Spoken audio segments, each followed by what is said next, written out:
Vamos a abrir entonces el Evangelio de Juan, capítulo 11, del versículo 28 al versículo 37. Vamos a ponernos de pie, le vamos a dar lectura. Y dice así la palabra de Dios. Habiendo dicho esto, fue y llamó a María, su hermana, diciéndole en secreto: el maestro está aquí y te llama. Ella, cuando lo oyó, se levantó de prisa y vino a él. Jesús todavía no había entrado en la aldea, sino que estaba en el lugar donde Marta le había encontrado. Entonces los judíos que estaban en casa con ella y le consolaban, cuando vieron que María se había levantado de prisa y había salido, le siguieron diciendo: va al sepulcro a llorar allí.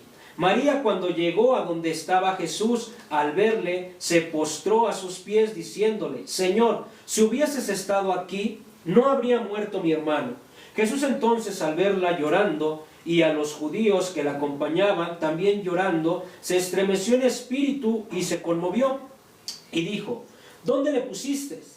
Le dijeron: Señor, ven y ve. Jesús lloró. Dijeron entonces los judíos: mirad cómo le amaban. Y algunos de ellos dijeron: ¿no podía este que abrió los ojos al ciego haber hecho también que Lázaro no muriera? Gloria a ti, Padre eterno. Vamos a orar. Vamos a decirle: Señor y Dios nuestro, Padre Santo y lleno de misericordia, te damos gracias por tu palabra, Señor, que acabamos de leer. Reconocemos que esta no es palabra, Señor, de hombre, sino que es palabra viva, perfecta y verdadera. Te pedimos ahora, Señor, que por medio de tu Espíritu Santo abras nuestro entendimiento para poder comprender las Escrituras, este texto que acabamos de leer, y prepares también nuestros corazones para recibirlas con fe, humildad y con obediencia. Ayúdanos, Señor, a contemplar hoy con claridad la gloria de tu Hijo Jesucristo, a ver el corazón lleno con compasión hacia los que sufren y recordar que Él es la resurrección y la vida. Señor, guarda nuestros labios para hablar, Señor, con fidelidad a tu verdad, y concede a tu pueblo oídos atentos y prestos, corazones sensibles, Señor, a tu voz. Que tu Espíritu use tu palabra para consolarnos, corregirnos, fortalecernos y afirmarnos en la esperanza del Evangelio. Y que todo lo que se diga en este momento sea para la gloria de tu nombre, para la edificación de tu iglesia. Te lo pedimos en el nombre de Cristo Jesús. Amén. Gloria a ti, Señor. Vamos a tomar nuestro asiento. Entonces, el día de hoy el título es El llanto del Salvador.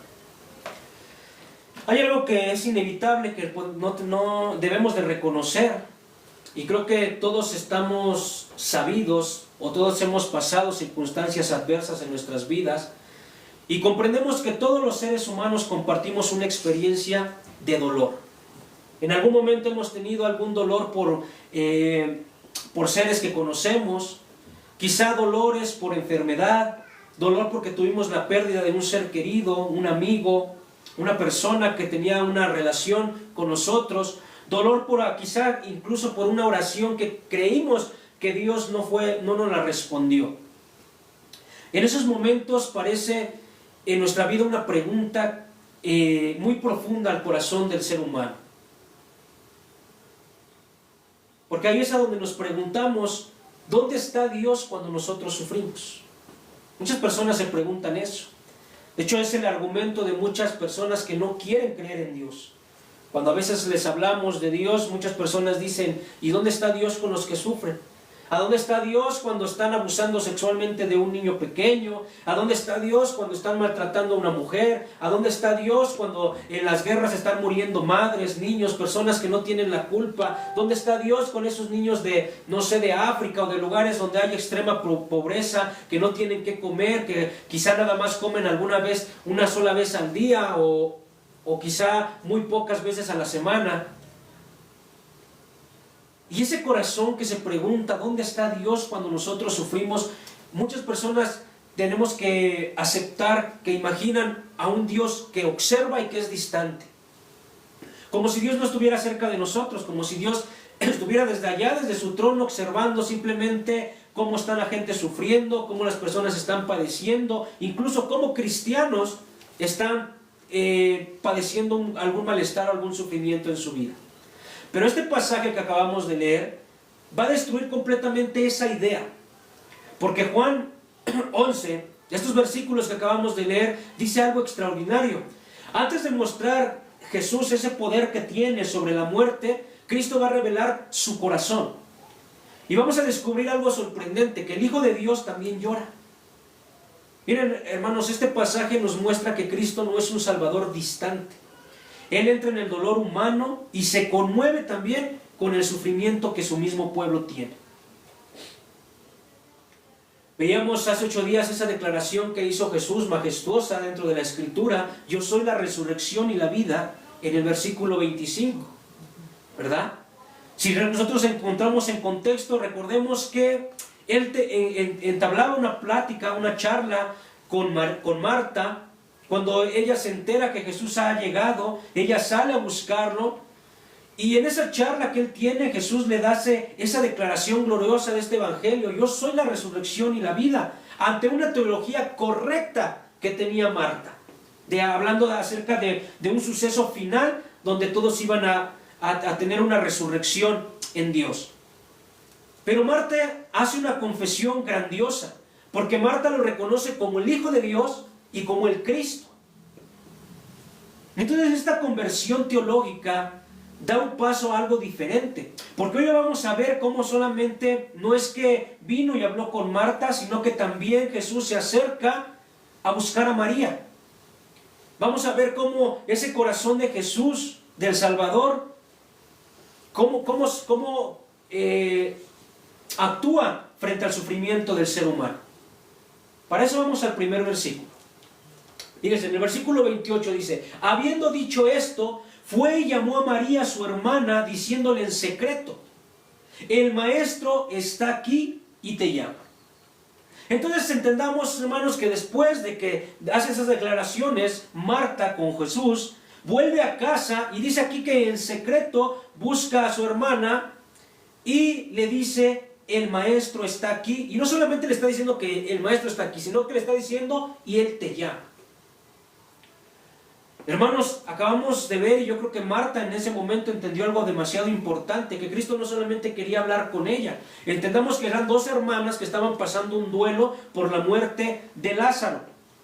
Ya había salido Marta al encuentro de Jesús, pero ahora Jesús quería tener un tiempo con María, quería acercarse también a ella, buscarle. Y aquí vemos una verdad pastoral muy importante, porque entendamos, hermanos, que Cristo busca a cada creyente de una manera personal. En un momento de duelo como el que estaban pasando estas 2 hermanas, tenían reacciones diferentes, y eso es normal. Los seres humanos vamos a tener reacciones diferentes. Si tú te das cuenta cuando vas quizá o has pasado algún momento donde estás despidiendo a un ser querido, ¿verdad?, que haya fallecido, todos van a tener reacciones diferentes. Quizás algunos van a estar llorando, quizás algunos no van a poder llorar, son simplemente serios, callados. Cada quien tiene reacciones diferentes. Aquí podemos ver que Marta tiene esa reacción de cuando llega Jesús, ella sale a su encuentro. Quizás necesitaba unas palabras de Jesús, sabía que Jesús podía consolarle, sabía que Jesús podía con su palabra decirle algo que le hiciera sentir mejor en ese momento. Mas sin en cambio María no. María se quedó ahí con su dolor, con su pesar en casa. Mas sin en cambio Jesús fue a buscarle, porque él quería tener una intimidad, quería tener una relación, no solamente que ya la había vivido con su hermana, sino también lo quería hacer con ella. Entonces cuando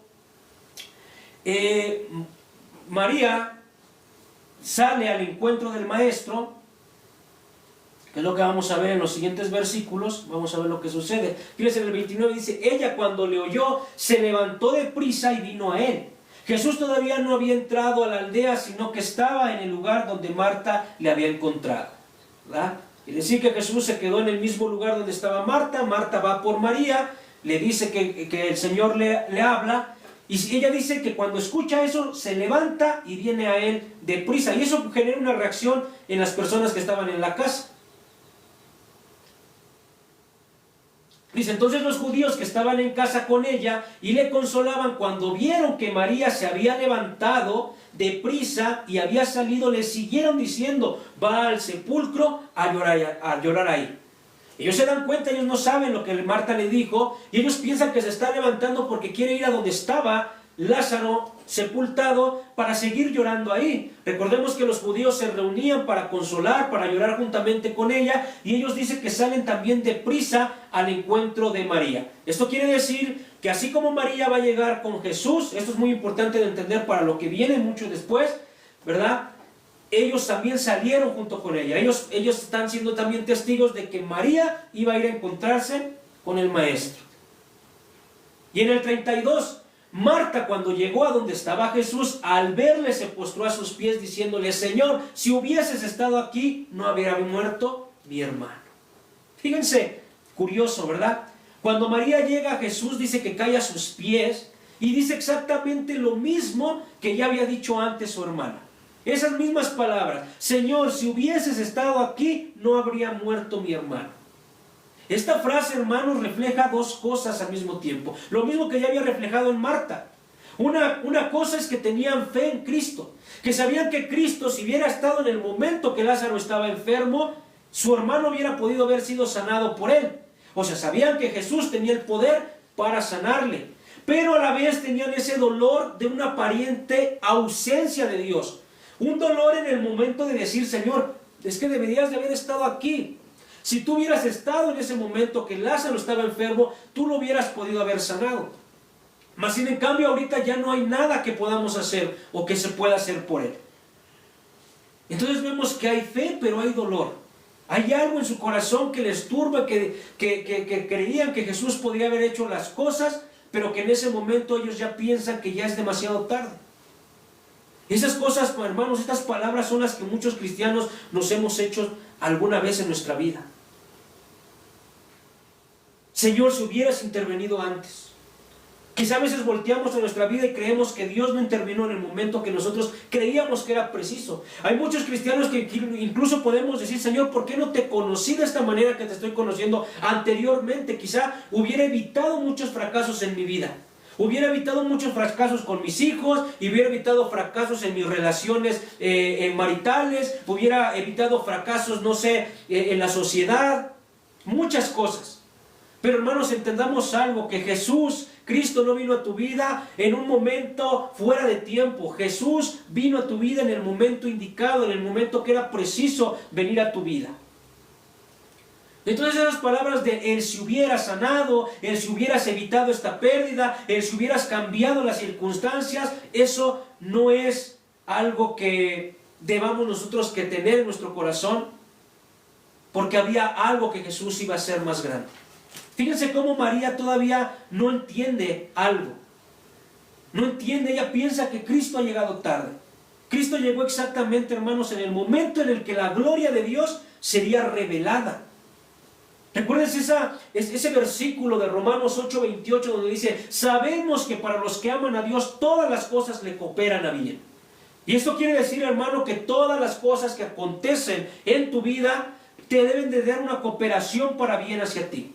Aunque sean cosas que tú en un momento pienses que son malas, si estás en Cristo, si confías en Cristo, quiere decir que esas cosas están siendo para tu bien.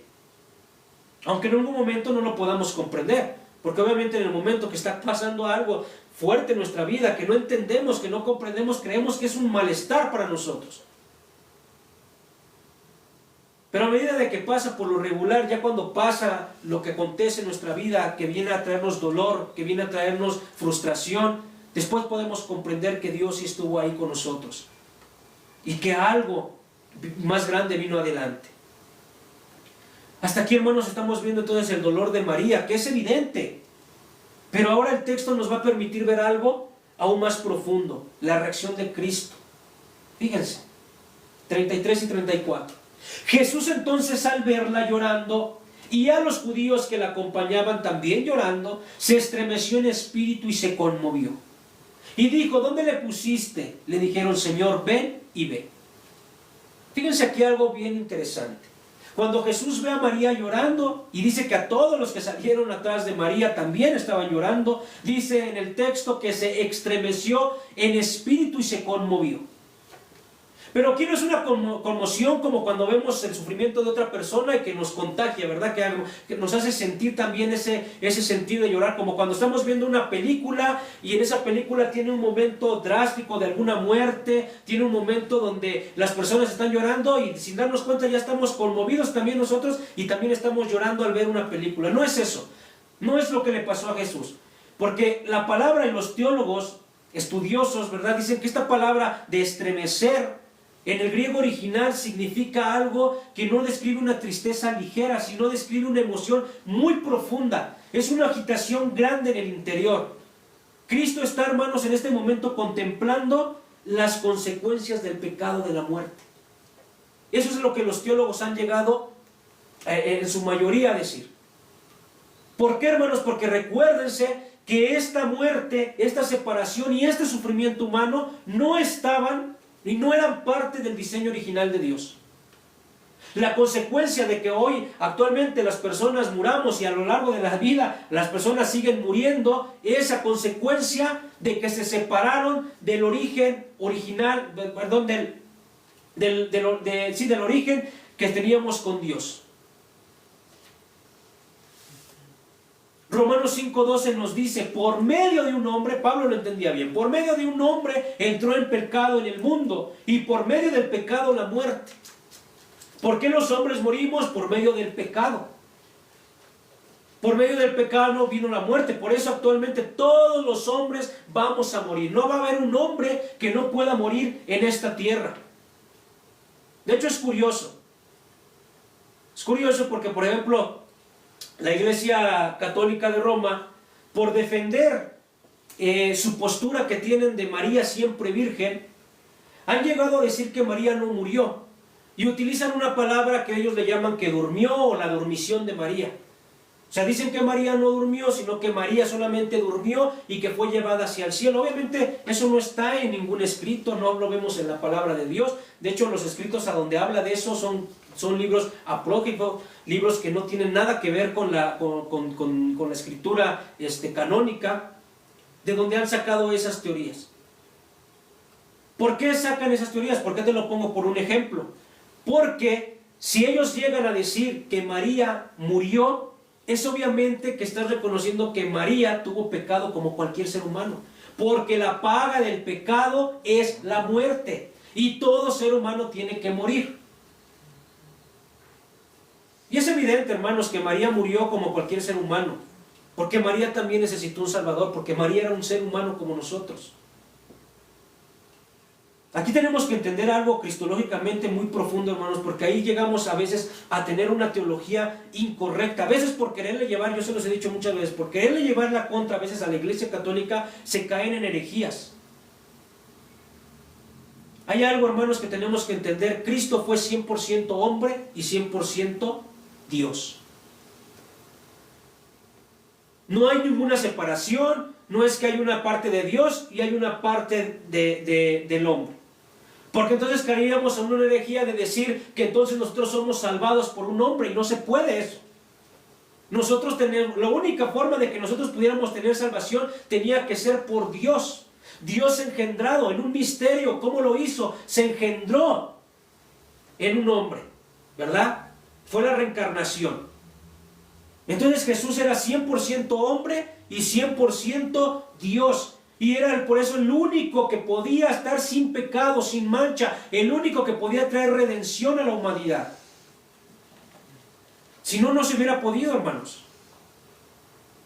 Si no fuera esta manera de que nosotros entendamos esto. Si nosotros no entendemos esto como cristianos, entonces tienen razón los judíos al decirnos que nosotros somos unos idólatras y estamos adorando a un hombre. Porque eso es lo que ellos dicen. Que los cristianos somos idólatras porque adoramos a Jesús, siendo Jesús un hombre. No, hermanos, Jesús no era un hombre. Jesús era un hombre, pero era Dios. Vean, nótense la diferencia. Por eso es la importancia de tener una teología correcta y de saber cada palabra, cada concepto de por qué Dios y de qué manera fue que Dios vino a la vida humana. Entonces podemos entender, hermanos, que lo que Cristo está viendo en ese momento, Cuando Él se conmueve con su espíritu, se estremece, Él está viendo esa separación, esa consecuencia de decir, era su amigo, Jesús amaba a Lázaro, pero ve esa consecuencia de decir, ellos están padeciendo y sufren tanto la muerte de un ser querido. ¿Por qué? Por tener esa condenación que vino a ellos por el pecado, por la separación. Entonces, hermanos, llegamos al versículo quizá más corto de la Biblia, o más corto, pero uno de los más profundos. Fíjense lo que dice el 35. Jesús lloró. 2 palabras, pero una revelación inmensa, hermanos. El Hijo de Dios eterno llora. Esto, hermanos, nos va a enseñar 3 verdades gloriosas en esta mañana. La primera la vamos a ver en Hebreos 2:17. La primera, la verdadera humanidad de Cristo. Hebreos 2:17 dice, por lo cual debía ser en todo semejante a sus hermanos, para venir a ser misericordioso y fiel, sumo sacerdote en lo que Dios se refiere, para expiar los pecados del pueblo. Hermano, Jesús vino a ser semejante en todo a nosotros. Tenía las mismas reacciones. Lo que tú sientes en tu vida, Él lo sentía. Era semejante completamente a ti. Por eso con Él podemos tener una persona misericordiosa y fiel, un sumo sacerdote que sabe lo que tú pasaste, que sabe lo que tú estás pasando y estás aconteciendo. No tenemos un Dios distante. Por eso es alguien que puede expiar nuestros pecados. Porque Él lo sufrió, porque Él lo pagó por nosotros. Hermanos, Cristo debía hacerse semejante a nosotros. Esa era la única forma para que nosotros podamos ser perdonados y reconciliados nuevamente con Dios.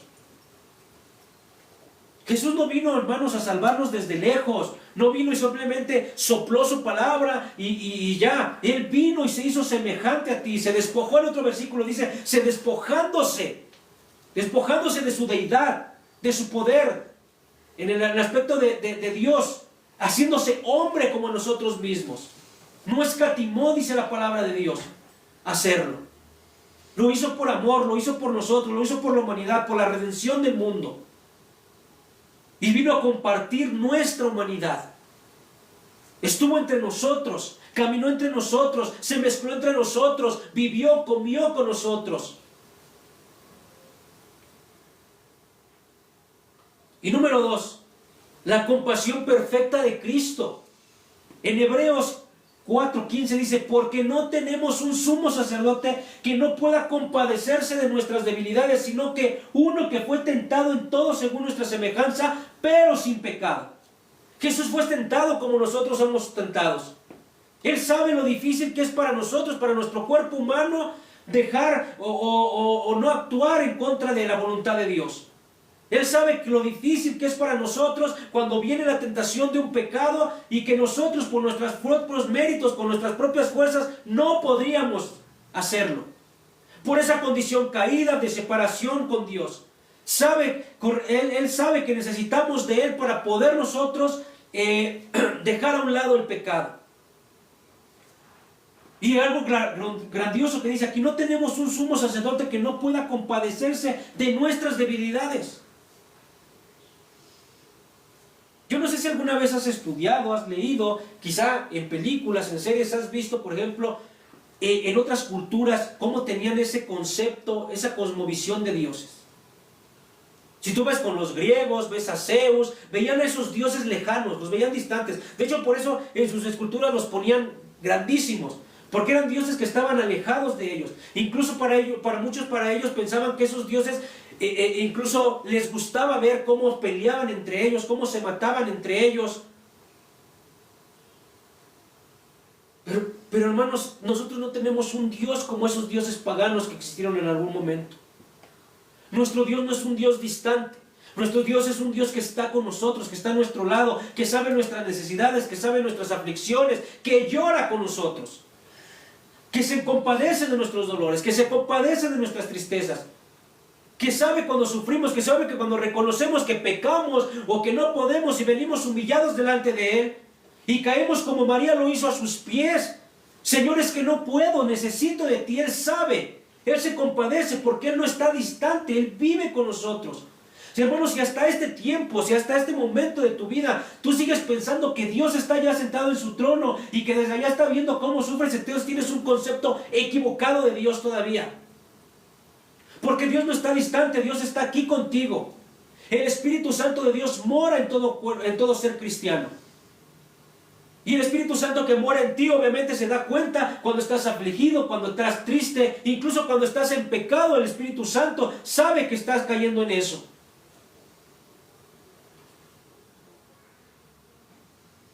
Hermano, Cristo conoce las lágrimas de cada uno de nosotros. Y número 3, el amor personal de Cristo. Vamos a entender. Eso se confirma, hermanos, en la reacción de la multitud. Ahorita lo vamos a ver. El amor personal de Cristo. Cristo busca un amor personal con las personas. Tiene un trato personal diferente con cada persona. A veces es triste, hermanos, estar en las iglesias y no tener esa comunión con los hermanos. No saber, a veces no sabes ni cómo fue que llegó Dios al hermano que está a tu lado, al hermano que está o que cada 8 días se congrega contigo. Porque cada quien tiene un trato diferente. Dios trató de una manera diferente y distinta con cada persona.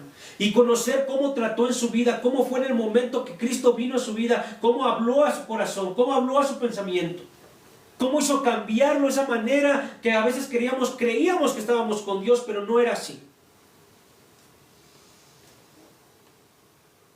Por eso lo que vamos a ver, hermanos, es cómo la gente ve llorar a Jesús y reacciona de 2 maneras diferentes. Fíjense en el 36. Dijeron entonces los judíos: mirad cómo le amaba. Algunos dicen: mirad cómo le amaba. Ellos reconocen, hermanos, el amor genuino de Cristo por Lázaro. La compasión de Cristo, hermanos, no era teoría. Era un amor verdadero que tenía. Y ellos están viendo eso. Están viendo algo real. Están viendo a Jesús llorar. Quizá en este momento no había otra parte, no nos habla la Escritura de otra parte a donde hayan visto a Jesús llorar. Lo vieron los discípulos más adelante, cuando Jesús también llora, que está viendo desde arriba, ¿verdad?, hacia el templo, y llora porque los judíos rechazaron el mensaje. Pero hasta este momento no habían visto que Jesús llorara, se conmoviera por algo. Y entre ellos se dicen, es que había ese amor. Ellos piensan que ese es simplemente ese amor carnal, ¿verdad? Ese amor de tener hacia un amigo, de tener hacia una persona. No comprendían del todo por qué estaba llorando Jesús. Pero están viendo, hermanos, que es algo real. Y ellos saben que Jesús es una persona misericordiosa, porque aún los que lo querían matar sabían que Jesús era una persona misericordiosa. ¿Se recuerdan cuando vimos en el capítulo 8, cuando le traen a la mujer en adulterio a Jesús? Cuando lo ponen en esa prueba de fuego que le están haciendo a Jesús, de decir, esta mujer la hemos encontrado en adulterio, y bajo la ley de Dios, de Moisés, quiere decir que la tenemos que matar apedreándola. Y ellos sabían que si Jesús contestaba que se hiciera de esa manera, entonces iban a decir, ¿a dónde está la misericordia, la compasión, lo que tú predicas? Hermanos, pero Jesús muestra en todo momento su compasión y su misericordia hacia el ser humano. No es algo teórico, es algo que se ve, vivencial. Estas personas fueron testigos de ver cómo Jesús tenía compasión y misericordia por las personas. De hecho, en un versículo mesiánico, en un texto mesiánico, como lo que es Isaías 53:3, lo describe de esta manera: varón de dolores, experimentado en quebranto. Fue un hombre que sufrió en este tiempo. ¿Y sufrió por qué? Sufrió por nosotros. Experimentado en quebranto.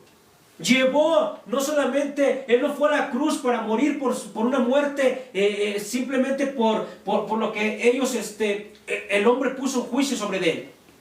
Él fue a la cruz por los pecados de toda la humanidad. Él llevaba arrastrando todo lo que nosotros habíamos hecho en contra de Dios, para que nosotros pudiéramos tener nuevamente esa reconciliación con el Padre. Entonces aquí vemos la postura de unos judíos que están viendo esa reacción de amor, de compasión de Jesús, pero vemos otros que reaccionan diferente. En el 37, algunos de ellos dijeron, ¿no podía este que abrió los ojos al ciego haber hecho también que Lázaro no muriera? Fíjense aquí cómo ellos recuerdan el milagro del capítulo 9, cuando sana al ciego, porque para ellos obviamente fue un milagro asombroso, extraordinario. Sanar a una persona que toda su vida, desde pequeño, desde que nació, había estado ciego. Ellos se preguntan por qué, si hizo algo tan extraordinario con ese hombre, por qué con este que era su amigo no lo hizo. Entonces aquí nos hace entender Juan que tanto ellos, ¿verdad?, las personas que estaban alrededor de Marta y de María tenían la misma idea. La misma idea de que Jesús había llegado tarde. La misma idea de que quizá Jesús no había querido sanar a Lázaro. Y que fue así, en realidad. Porque lo que ellos no entendían era que Cristo permitió la muerte de Lázaro porque Él ya estaba preparando algo más grande. De lo cual ellos que estaban ahí, María, Marta y los que estaban a su alrededor, iban a ser testigos. Algo mayor, algo más grande, algo sin precedente hasta ese momento. Alguien que nadie había hecho hasta ese momento. Porque acuérdense que Lázaro ya llevaba 4 días muerto. 4 días. A donde ya toda esperanza humana era nula. Ya no había ninguna esperanza. El cuerpo, de hecho, vamos a ver más adelante que ya olía feo. Hermano, pero Jesús se acercó, fue hasta donde estaba la tumba. Y nótense cómo la pregunta también que hizo en ese momento, porque cuando Jesús le pregunta, ¿a dónde lo pusiste?, no es porque no sepa. Él es omnisciente, Él sabe todo. Él sabía dónde estaba puesto Lázaro.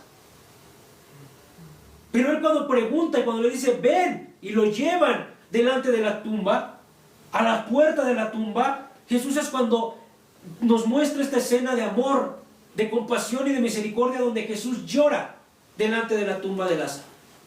No te puedes preguntar, bueno, Jesús, ¿por qué lloró?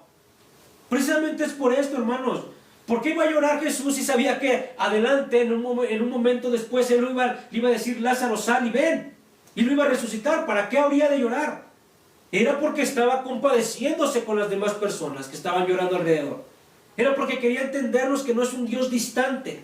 Era porque quería hacernos entender que Él lo que estaba sufriendo en ese momento, lo que estaba Jesús más bien padeciendo en ese momento, era porque sabía lo que había generado la separación, la rebelión del hombre con Dios. No es alguien que esté contento, hermanos.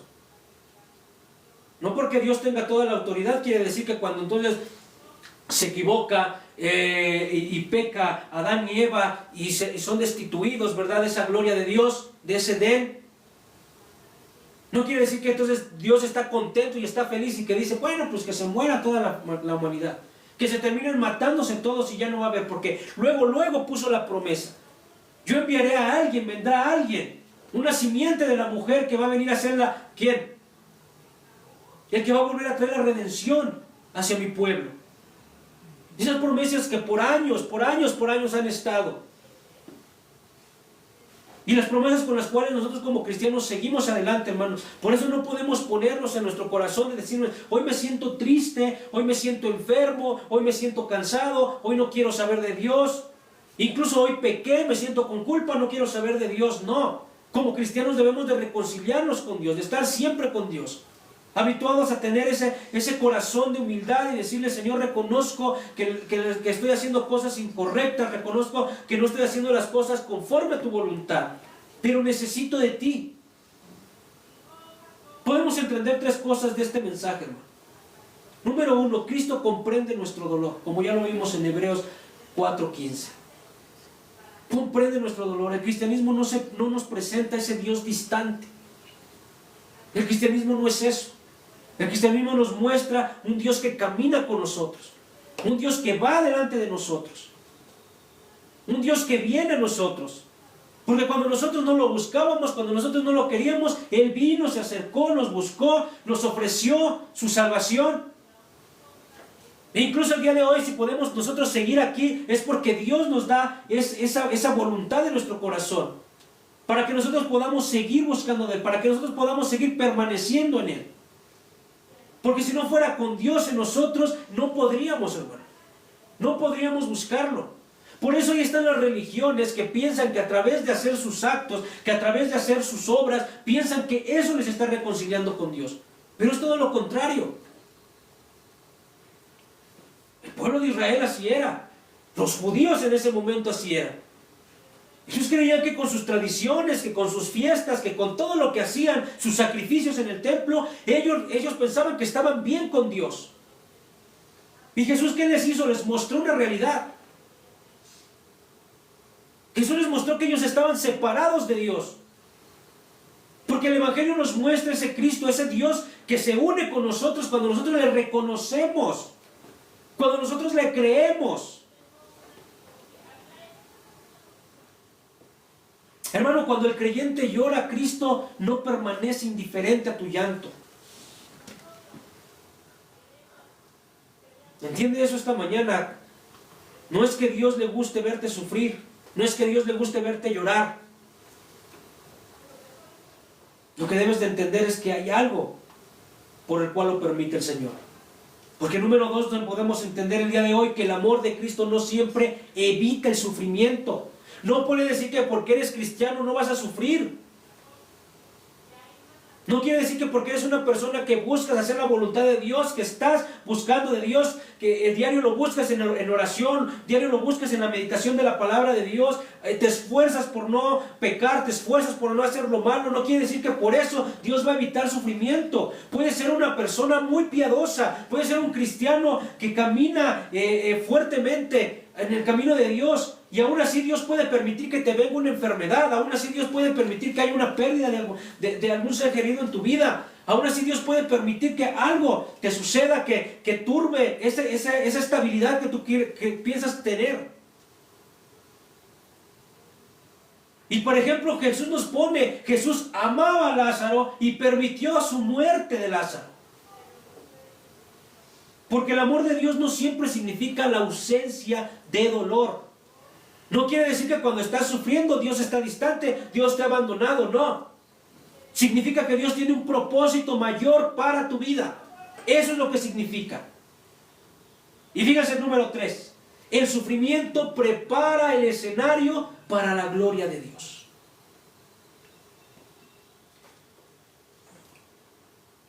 Prepara el escenario para la gloria de Dios. Porque aún nosotros podemos estar sufriendo, aún nosotros podemos estar en un momento de un estado de tristeza, pero nosotros estamos reconociendo quién es Dios. Nosotros sabemos que Dios tiene algún propósito en nuestra vida. Cuando tú estás en Cristo, hermano, no importa la circunstancia que te esté pasando, tienes esa esperanza. Si estás pasando por una crisis, tú tienes siempre esa esperanza. Esta crisis es momentánea, es porque Dios está preparando, porque Dios me está enseñando algo.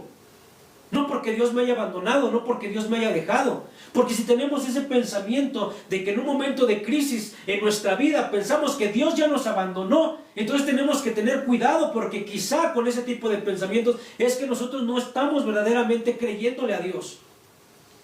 Porque si nosotros somos creyentes verdaderos en Dios, sabemos que en el momento de crisis, en el momento de prueba, sabemos que por algo está sucediendo, por algo Dios lo está permitiendo, y nuestra esperanza está puesta en Él, en saber que en más adelante Dios va a hacer lo que tenga que hacer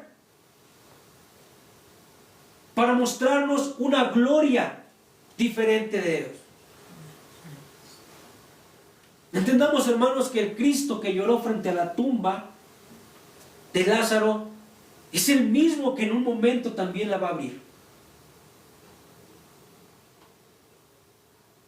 Por eso, hermanos, nosotros tenemos un Salvador que llora. El título de este tema: un Dios no distante, un Dios que sabe, que comprende nuestro sentir. ¿Tú crees que si en un momento de crisis, en un momento de prueba, sea la circunstancia que estemos pasando, tú crees que Dios no sabe? Sí sabe lo que estás aconteciendo. Y eso nos debe de unir más a Él. Eso debe de hacernos pensar más que tenemos ese Dios, ese Salvador que está unido a nosotros, que sabe, que se compadece de nosotros. Porque fíjense, hermanos, este pasaje nos está mostrando algo profundamente consolador.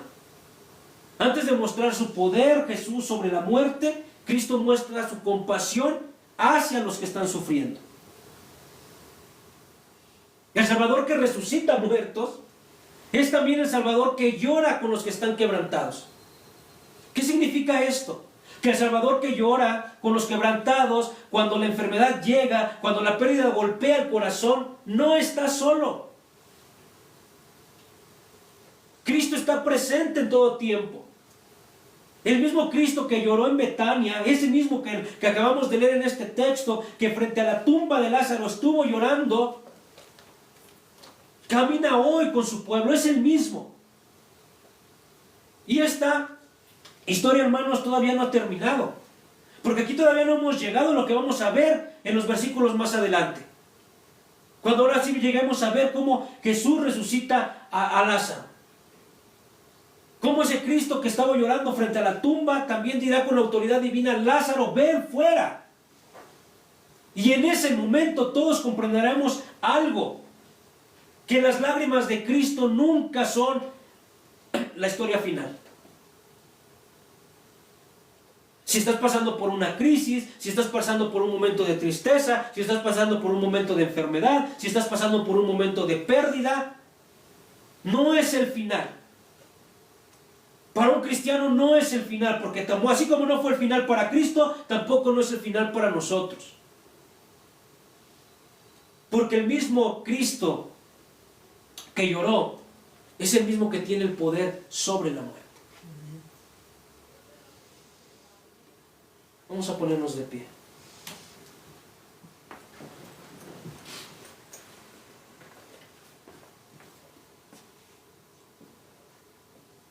Y vamos a orar. Ahí donde tú estás, vamos a decirle: Señor y Dios nuestro, Padre lleno de misericordia y de toda consolación, te damos gracias, Señor, por tu palabra que hoy hemos escuchado. Gracias, Señor, porque este mensaje nos ha mostrado el corazón de tu Hijo, nuestro Señor Jesucristo. Gracias, Señor, porque no tenemos un Salvador distante, sino que tenemos un Salvador que se acerca a nuestro dolor, que ve nuestras lágrimas, que se conmueve con nuestro sufrimiento, con el sufrimiento de su pueblo. Señor, al contemplar que Jesús lloró frente a la tumba de Lázaro, recordamos que tú conoces nuestras cargas, nuestras pérdidas, nuestras angustias. Conoces nuestras lágrimas, Señor, que nadie más las ve. Quizá muchas veces hemos llorado, Señor, a puerta cerrada, en soledad, mas sabemos que tú has estado ahí presente. Te pedimos, Señor, que en esta verdad consueles hoy a cada corazón. Aquel que está atravesando por dolor, aquel que está atravesando por enfermedad, por aflicción, recuérdale que Cristo está cerca. Recuérdale que el Salvador que lloró en Betania camina también hoy con su pueblo. Padre, ayúdanos a confiar en los tiempos que no son perfectos, porque sabemos que tus tiempos sí lo son. Aun cuando no entendamos tus caminos, enséñanos a recordar que tú nunca has llegado tarde y que incluso en medio del sufrimiento estás obrando para tu gloria y para el bien de los que te aman.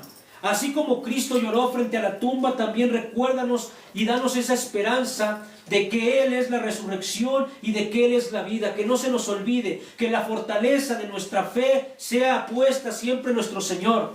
Haznos mirar más allá de las lágrimas presentes, hacia la gloria futura que has prometido a tu pueblo, a tus hijos, a tu iglesia.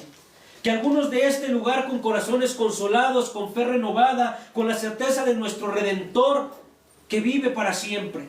Todo esto, Señor, te lo pedimos en el nombre glorioso de nuestro Señor Jesucristo. Amén. Amén. Amén. Gloria a ti, Señor. Vamos a entonar un cántico.